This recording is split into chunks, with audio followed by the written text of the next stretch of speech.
Hello guys and welcome back to another video on my channel. Now today it's another episode of LTFC Weekly. If you guys do not know what LTFC Weekly is, basically I cover everything to do with Luton and the Championship over the last 7 days. But what I've been doing recently is been talking about a certain topic surrounding Luton. Now today's topic is about a player which, according to some journalists and some people out there, Luton have signed a new defender. But before I get on with today's video, guys, can we drop a like on today's video? Can we hit 80 likes for today's video? Comment below your thoughts about this brand new defender which apparently Luton have signed. Subscribe to the channel if you are new, and guys, if you'd like to become a member of my channel, click the link down below. You get exclusive perks if you guys want to become a member. So let's get on with today's video. So it was announced on Saturday morning that Luton have signed Gabriel Osho from Reading. Now, you guys would know a little bit about Gabriel Osho because we were linked with him before the window closed, but unfortunately we couldn't get the deal done in time before the window ended.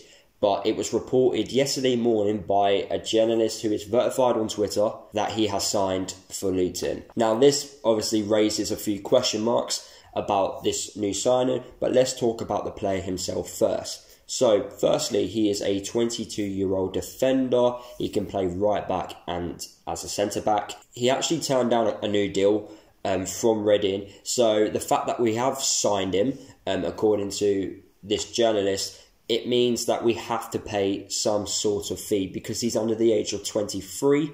And the fact that Reading have offered him a new deal and he's turned it down, Luton have to pay some small fee to bring him to the club as he is under the age of 23. With Gabriel Osho turning down a new deal at Reading, it actually gives me a lot of confidence that he's actually a good player, because if Reading actually wanted to keep him, he obviously has something about him. He has that potential to become a very good player, especially in the Championship. So there's something about him which Reading liked and wanted to keep, but he made the decision to obviously turn down a deal there. Maybe he wants more first team football and he believes he can get that at Luton. Last season, when we obviously had that suspension of football and then when we eventually made a return, Gabriel Osho played 5 times for Reading, including the game which they beat us 5-0 at home. And he was very good that day. I know we were very poor, but he impressed me quite a lot in that game.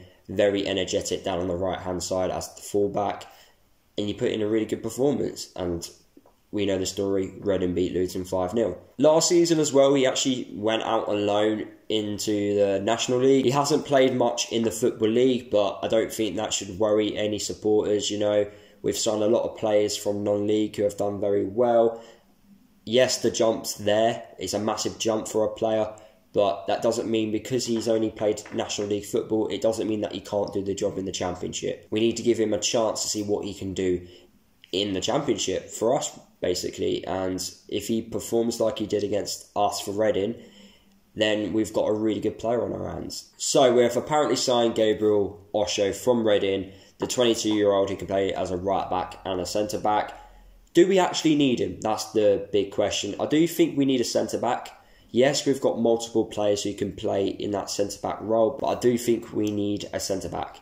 You know, we've got Lockyer, Pearson, Bradley. You kind of need a fourth one in there. Yes, Glenn Ray can play centre-back, but he can also play as a defensive midfielder.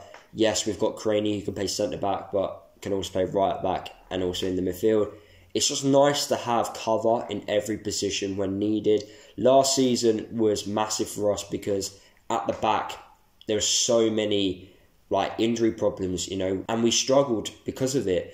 And we dropped points because of it, you know. There was a point during the season where fullbacks was a massive issue, and it nearly became an issue this season. We only had Craney as our only fit fullback, and we had to put Pearson at right back. So it's an area which we needed a little bit more depth in. I don't think we need any more depth anymore now, especially at the back. We've got plenty of fullbacks, plenty of centre-backs as well. So I'm looking forward to seeing if he does get any game time. How well does he do? Because I do believe he will get game time under us. What does this mean for Kioso? Well, if you guys haven't been looking at Bolton's results, they've not started the season off that well. But the one thing which Kioso has been doing is putting in some good performances. You know, he's been getting assists, trying his best to keep clean sheets. Obviously, it's not down just to him to get clean sheets, but he's been putting in some really good performances. And recently against Salford, that was on Sky, put in a fantastic block to stop Salford from scoring, kept a clean sheet and put in a very good performance in. And he's, well, hopefully he has a really good season for Bolton. And then when he comes back, you know, he's a better player. And he'd be asking questions. He's going to be pushing for places. And that's what we want here at Luton. We want players competing for every position on the pitch. No one should be a guaranteed starter. We want Nathan Jones to obviously have headaches in picking what starting 11. And it's recently come out by Nathan Jones that he's never found it this difficult to pick a starting 11 for Luton. And we've got so many players fighting for roles and positions, which is great to see. I personally love competition because I think it brings the best out of players. If the right back's not performing, okay, sorted. We bring in the other right back in. And if he doesn't put in decent performances in, we put in another player in. Gabriel Osho is a free agent, so I'm not too sure in the rules in behind him being able to get thrown straight into the team, or do we have to wait until January for him to play games? So I'm not too sure about the rules behind that situation, but either way we're going to be seeing him soon if the reports are correct that we have signed him. Obviously people are still raising the question about why haven't we signed a striker yet, because obviously people believe we're quite short in that role. Now here's my views on our attacking options. At this moment in time we haven't found the right balance in midfield for us to create many chances and to score many goals. I think until we find the right balance in midfield and create more opportunities for ourselves, there's no point signing strikers, because a striker doesn't create chances. It's the midfielders who create chances, the players around a striker. I don't want James Collins putting crosses into the box. I want James Collins heading the ball from crosses which our midfielders are giving to him in the box. That's what we need to start doing, not signing strikers who are not going to get an opportunity. No striker is going to score with the amount of chances which we create. We're not creating many. That's the thing. Until we create more opportunities, then we can start looking at bringing in a striker in. We've got 3 strikers at the club, and we've also got other players who can play in a striker-like position. I think we're covered in that area because we only play with 1 striker in our starting 11. There's no point playing 1 up front and then having 3 strikers on the bench. There's no point in that. No striker wants to come and sit on a bench at a club. Who wants to sit on a bench at a football club and not play? Yes, if you're 35 years old and you're a goalkeeper, maybe. When you play up front, you want to play, you want to score goals. So I don't think we need another striker, especially if we're playing with 1 up top. If we change our system and play 2 up top, then yeah, we're going to need another striker. But until then, there's no point bringing in another player in. Sam Nombe hasn't even played yet for us.